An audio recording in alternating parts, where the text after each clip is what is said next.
First of all, we are not living in the situation of global confrontation like we faced at the time of the Cold War.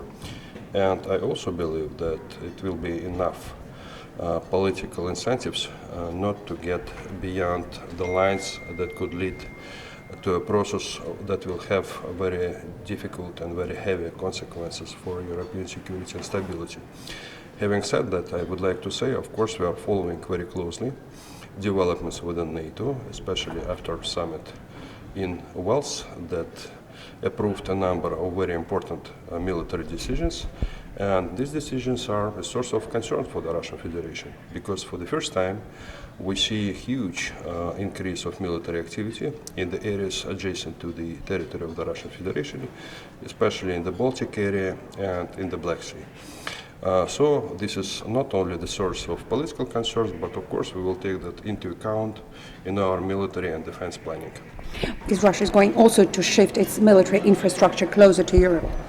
No, we are not shifting our military infrastructure because, first of all, Russia is not enlarging. This is NATO which came to the borders of the Russian Federation. And, well, very simple fact. For example, for many years, the Baltic area, including the territory of Baltic states, was one of the most quiet and safe in terms of military security. It was absolutely free from so-called classic military threats. But today we see that NATO has increased drastically its military activity. We see persistent rotation of US troops. We see air policing, and this air policing started in 2004 from 4 combat aircraft, today up to 20. We see also attempts to deploy on quasi-permanent basis substantial combat forces, and there was also a decision to introduce so-called integration units that will allow to integrate these theaters into the whole NATO area. Another factor which is also very important and which is also another source of concern, that NATO is heavily using a double mission aircraft while policing airspace of Baltic states.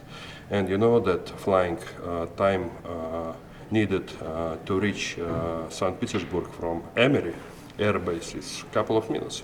So this is a reality, and we remember the formula of Clausewitz. He said that in military matters, capabilities do matter, not only intentions. Do you think it's real that Russia can respond in give a nuclear answer to a non-nuclear attack? No, you should read the military doctrine of the Russian Federation, which is absolutely clear in this respect. It says that nuclear weapons will be used in case nuclear weapons is used against the Russian Federation, or in the situation when the very existence of my country is in danger. Do you think that the next war will be cyber war? Well, we know what countries are in the lead in cyber warfare. This is also part of the modern warfare picture. And last year in Moscow there was a conference devoted to so-called hybrid warfare, and our military gave very thorough analysis of that. And what we see now, for example, in many cases, Kosovo, Libya, this was very good examples of so-called hybrid war. It was diplomatic offensive, economic pressure, propaganda war, and military operations beyond the scope of international law. Don't you think that now Russia is losing in that field, that Russia wasn't prepared to information war with the West? It's also very important looking and reading what representatives of many Western organizations do say publicly, be it NATO or European Union. Sometimes we have impression that the OSCE reports, OSCE SMM reports from the missions on the ground are not taken into account seriously by this organization. And this is also the problem.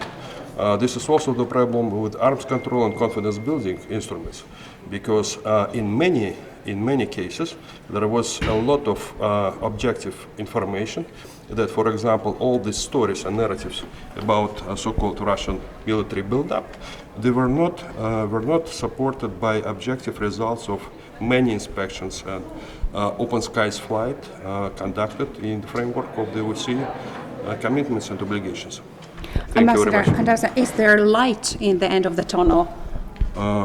I hope so, but it depends on the will of our partners. It was not our choice, well, to be in the situation of today, and we really do believe that with the time it will be for everybody absolutely clear that we're all exposed to common threats and challenges, that it's not possible to create islands of security, be it NATO, be it European Union, and what we need is a new security architecture based on the principle of indivisibility of security. First of all, that nobody enhances security at the expense of others.